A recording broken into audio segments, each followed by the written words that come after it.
was watahharaki, dan mensucikan engkau. Bagaimana caranya Allah mensucikan? Karena Sayyidina Maryam dibilang orang ahli zina, ya karena sebab dia punya anak dari hasil tidak menikah. Nah, itu caranya bagaimana cara mensucikannya? Nah, dijadikanlah Isa itu berbicara langsung kepada mereka bahwa aku adalah Nabi Allah yang diutus kepadamu. Jelas-jelas berbicara seperti itu, lantang. Ya, kaget dia. Aku bukan Tuhan, aku adalah Abdullah, hamba Allah yang diutus kepadamu supaya kamu menyembah kepada Allah. Akhirnya udah, berita bohong yang dulu itu habis ketika Nabi Allah Isa mengatakan sembahlah Allah, ikuti aku. Habis sudah. Berita bohong itu habis. Ya itu seperti itu. Berita bohong itu tidak lama. Ya, sensasi-sensasi yang dibuat oleh mereka itu untuk menghancurkan dan memporak-porandakan persatuan dan kesatuan negara Republik Indonesia khususnya dan Islam pada yang sekarang ini pada umumnya di seluruh dunia, itu nanti akan habis dengan sendirinya. Karena tidak kuat. Ya. Bagaimana Allah SWT akan bagaimana mereka itu akan berbicara tentang masalah kebenaran ketika kebenaran itu bagaikan matahari, sementara mereka menyuarakan perpecahan dan sebagainya. Bisakah mulut-mulut yang kecil itu akan meniup matahari yang sangat terang benderang? Mulutnya kecil, pek, ya enggak? Matahari yang besar. Liyudhirahu 'ala din kulli. Allah tetap akan membesarkan cahaya Allah Subhanahu wa taala yang inginnya mulut-mulut mereka itu dapat memadamkan matahari yang besar. Matahari saja tidak bisa, apalagi Al-Qur'an, apalagi kebenaran. Kebenaran itu dari Allah. Bahkan sekarang itu bukan hanya yang dihina itu para ulama, para habaib. Al-Qur'an sekarang akan mau direvisi. Tahu direvisi? Nah, ini gara-gara tesis ini. Kalau tesis direvisi, itu urusannya Habib itu udah, bagian revisi. Ya, walaupun siapa saja kalau salah bisa direvisi. Itu karena ditulis oleh tangan-tangan mereka dari manusia yang ingin pangkat jabatan dan sebagainya.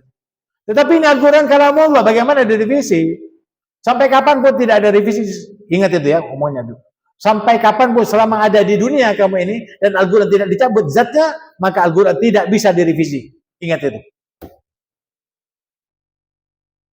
Karena Al-Quran ini bukan tulisannya Muhammad Rasulullah. Tetapi Al-Quran ini kalamullah, dan Allah yang menjaga. Inna nahanu nazzalna dzikra wa inna lahu lahafidun.